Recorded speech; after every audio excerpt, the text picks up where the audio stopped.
Hi, this is Natalie Rice from Sportsbookreview.com. Strong rumours are hitting the mill that De Gea is going to leave Manchester United and join Real Madrid at the start of the new season.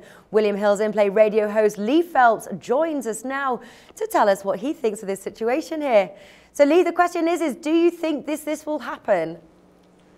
Yeah, I think it will actually. I mean, it'd be a shame for Manchester United because I think, he's become such a crowd favourite and he's been the star of the show, I think, for the last 2 seasons. Obviously, and, it's a very good team. Manchester United had a pretty tough start, but I think the Premier League probably taught him a lot.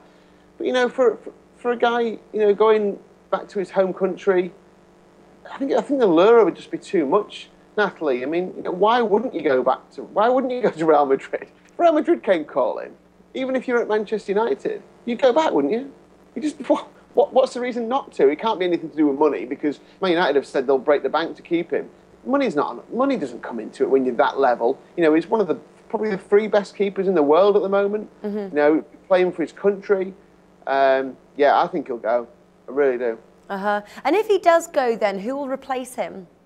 Well, they've got Victor Valdez, of course, former Barcelona goalkeeper, unbelievably experienced, hasn't had much of a chance to start in Van Gaal's team this season. And when he has started, he's looked a little unsure, especially under the high ball, which obviously is something that the Premier League, you probably see more of in the Premier League than you would do playing for Barca. Everything's pretty much in front of you and you can watch the game when you're playing in La Liga. You have to have your wits about you in the Premier League. Probably a little bit more physical as well, I guess. But he's a great keeper, of course. Lindegaard's the other keeper they've got there, of course. Hasn't really featured his 3rd choice, even when they brought Valdez in. Lindegaard didn't move up the ranks. So I think, who knows? They might want to trust Valdez, but I'm not sure. I think they'll go into the market for another keeper. Well, have you heard any rumours about new signings in goal? Well, in the Premier League itself, there are a couple of standout keepers. One of them is Petr Cech, who unbelievably is 2nd choice at Chelsea. They've got the 2 best keepers, as a partnership in the world football. Petr Cech can still play at the very top level, as he's proved for Chelsea when he's had to step in. Would Chelsea let Petr Cech go to Manchester United, though? Can't see that. Really can't see that. The one I'm interested in is Hugo Lloris, the French goalkeeper, who has been sensational at Tottenham, in a team that hasn't performed that well. I know they finished the season okay, and they get the Europa League place, but give his agent, Lloris's agent, has consistently said he wants Champions League football. Manchester United have got Champions League football. Tottenham haven't. I don't think Tottenham. I say Chelsea wouldn't let their keeper go to Man United. I don't think Tottenham have got that kind of bargaining power. I think if Manchester United offered Tottenham the right kind of money, I think Lloris would go in a heartbeat to play for Manchester United. And he fits the kind of model that Van Gaal wants.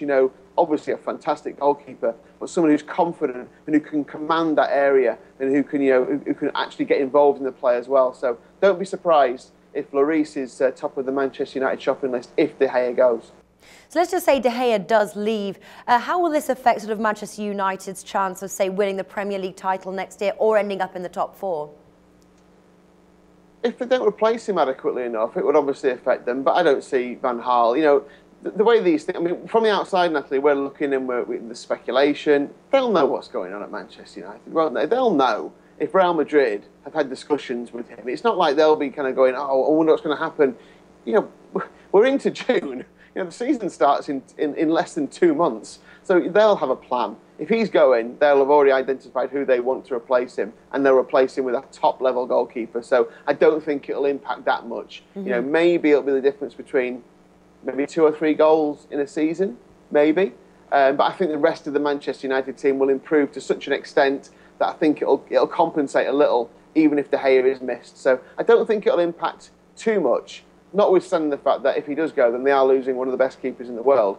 Lloris is probably one of the best 5 in the world as well, though. So, you're kind of replacing like with like, I think. All right, wonderful. Lee Phelps, thank you for joining us today. No problem.